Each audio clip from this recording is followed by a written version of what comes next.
The text message came through at 2:37 am, not meant for him, meant for her friend Jessica. But his wife forgot to switch threads before hitting send. Michael woke up to use the bathroom, saw his phone light up on the nightstand, picked it up expecting nothing important. Read words that detonated his entire reality. I love him, but I'm not in love with him, never was. He's a great dad and provider.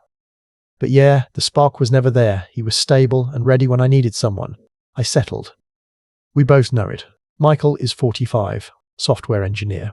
6-figure salary, good father to 2 kids, loyal husband for 12 years, never cheated, never even thought about it, did everything right, everything he was supposed to do, and his wife settled for him.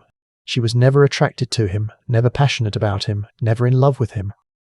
He was her backup plan, her safety net, her consolation prize when the men she actually wanted didn't commit. He's standing in his bathroom at 2:37 am, reading a text that just destroyed 12 years of his life. Let me show you how this happens, and why millions of men are living this reality without even knowing it.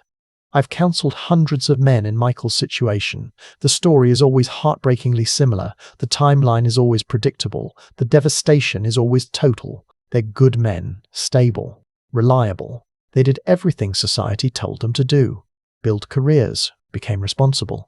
Waited for the right woman, said yes when she finally chose them. They never realized they weren't chosen out of desire. They were chosen out of necessity, out of panic. Out of biology's deadline and market dynamics' brutal math. She was 33 when they met. He was 33. She'd spent her 20s with men who excited her, men who triggered actual attraction, men who weren't stable or ready but made her feel alive. Those men didn't commit. So she pivoted. Started looking for different criteria, stability, readiness, willingness. She found Michael. He was all those things. He said yes.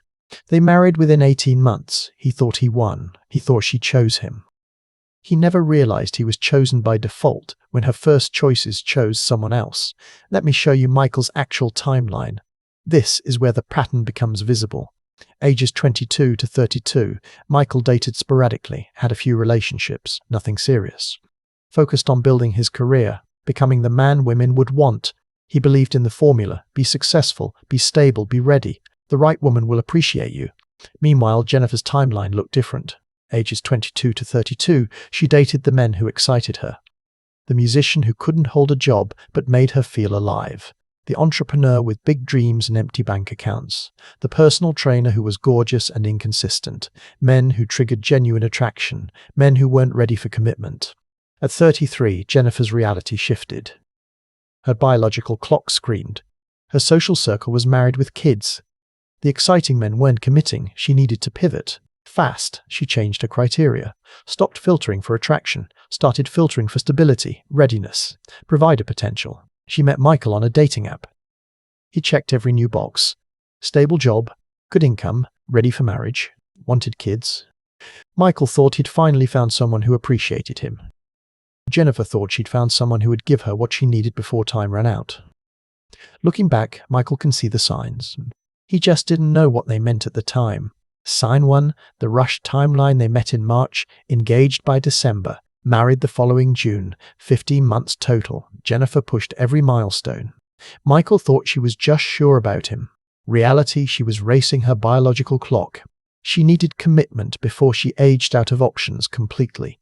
Sign 2, the enthusiasm gap: when Jennifer talked about her exes, her energy changed, her eyes lit up, her voice got animated, even the painful stories had passion in them. When she talked about Michael, calm, measured. He's so stable, so reliable, such a good man. Adjectives of respect, never words of desire. Sign 3, the intimacy pattern before marriage: regular intimacy, enthusiastic, she initiated sometimes. After marriage, immediate decline, she never initiated. It felt like duty, like she was going through motions.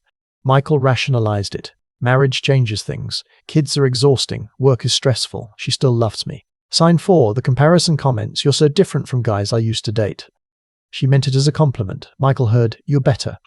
What she actually meant: you're safer, less exciting, more controllable. The passion I felt with them isn't here with you, but you're practical. Sign 5, the dead bedroom: by year 5, intimacy was once every 6 weeks. By year 8, once every 2 months. By year 10, quarterly. Maybe. Michael tried everything. Romance, date nights, communication, nothing changed.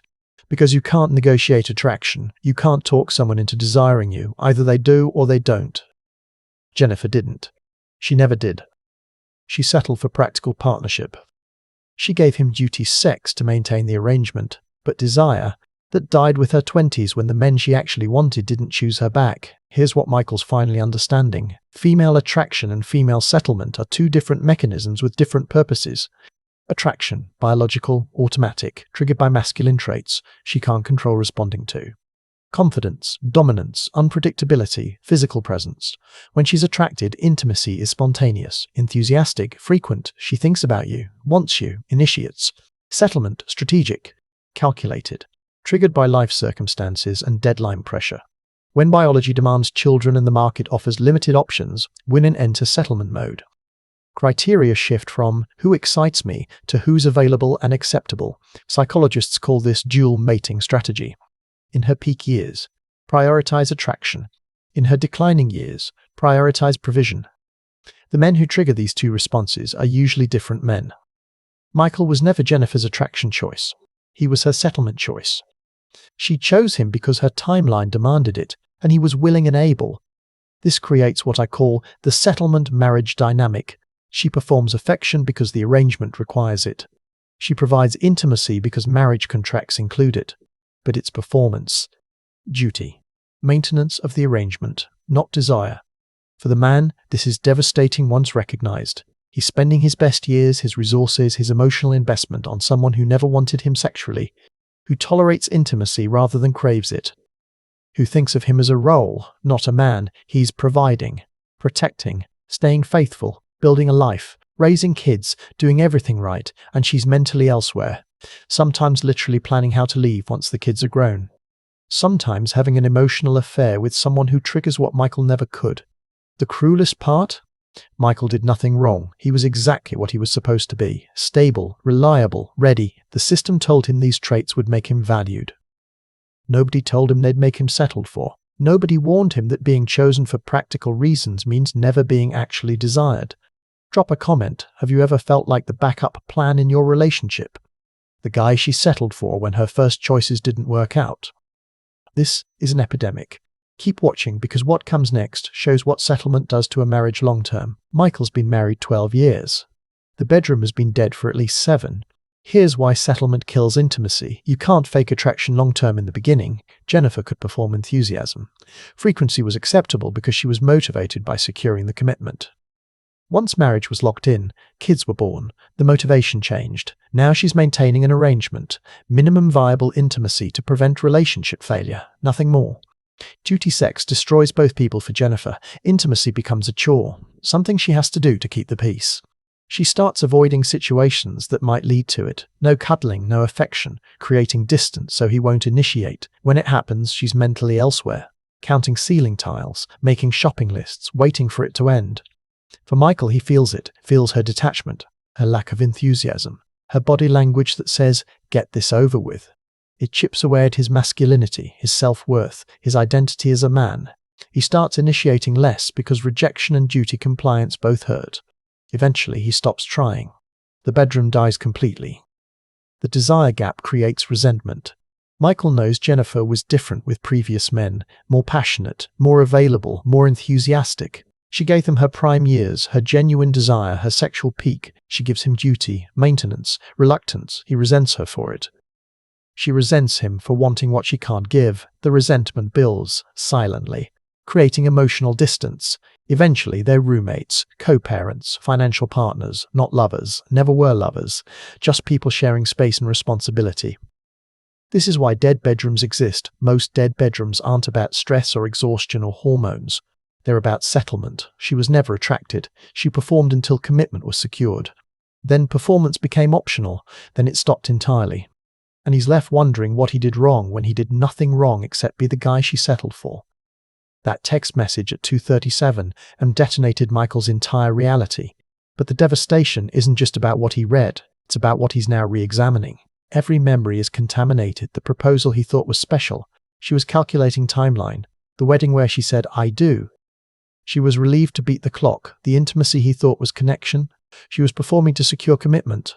Every moment he treasured is now recontextualized as transaction, as her settling, as his unknowing acceptance of being second choice, third choice, maybe 10th choice if you count all the men who excited her but didn't commit. His identity collapses. Michael built his identity around being a good husband, provider, protector, the man she chose. Now he knows he wasn't chosen, he was settled for, default option, backup plan. The guy who said yes when better options said no. This is what psychologists call identity dissolution. When your core identity is revealed as based on false premises, it collapses. Michael thought he was valued, desired, chosen. He was tolerated, used, settled for. The trust is destroyed. How can he believe anything she says now? I love you, she said. She's not in love, never was. You're a great husband. Translation, you're functionally adequate. I'm just tired. Translation, I'm not attracted to you and never was. Every reassurance is contaminated. Every compliment is reframed. Every I love you is understood as I love what you provide, not who you are. The future becomes unclear. Michael's staring at potentially 30 more years of this. 30 more years being tolerated instead of desired. 30 more years of duty, sex, and emotional distance. 30 more years knowing he's her practical choice, not her passionate one. Or he leaves, blows up his kids' lives, loses half his assets, starts over at 45. Neither option feels viable. Both options feel devastating. And here's what Michael finally understands about timing and market dynamics. If he'd met her at 25, she wouldn't have looked at him twice. He wasn't exciting enough, not dangerous enough, too stable, too available, too eager. She would have rejected him for men who triggered attraction. Men who weren't ready, men who didn't appreciate her, men who eventually broke her heart. She needed to hit the wall first at 33. Jennifer's options changed. The exciting men were dating younger women. Her fertility window was closing. Her social circle was married. She needed to settle, needed to compromise, needed to choose practical over passionate. Michael was available at exactly the right time, not the right time for genuine connection, the right time for her settlement strategy. He was the answer to, I need to get married now, not, I'm deeply attracted to this man. The men she wanted are still living rent-free. Jennifer doesn't fantasize about Michael. She fantasizes about the men from her 20s, the ones who triggered genuine desire, the ones who didn't choose her. Michael's competing with ghosts, men who weren't better than him in any practical sense, but men who made her feel things Michael never could and never will. He was her compromise, her second-tier choice, her good enough when I ran out of time, option, and now he knows it. Here's what Michael finally understands at 45 that he didn't see at 33. Being chosen for practical reasons isn't the same as being chosen out of desire. Being valued for provision isn't the same as being valued as a man. Being settled for isn't being loved. It's being tolerated. Jennifer never lied about what she wanted. She wanted stability, readiness, children, security. Michael provided all of it. He was exactly what he advertised. The problem, he thought those things would make him desired. They made him selected. Not desired. Desire isn't negotiable. Attraction isn't logical. You can't earn it, can't logic someone into it. Either she feels it or she doesn't. Jennifer didn't feel it, not at 33, not now at 45, not ever. Michael did everything right according to society's script. Be successful, be stable, be ready, wait for a good woman to appreciate you. He followed the formula perfectly. The formula was wrong, or incomplete, or designed to create providers, not lovers. Now he's 45, 12 years invested. 2 kids. Whole life built on a foundation of settlement he never recognized until a text message at 2:37 am showed him the truth. If you're reading this and recognizing yourself, you're not alone. Millions of men are living Michael's reality. Some know it. Most don't. Some suspect it but convince themselves they're wrong. You're not wrong. The signs don't lie.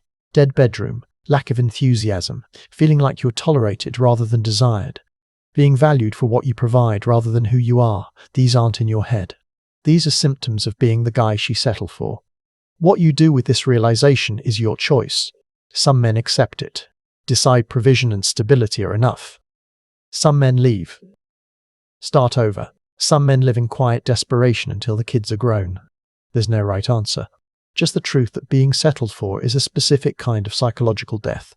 You're physically present, but emotionally absent from your own life.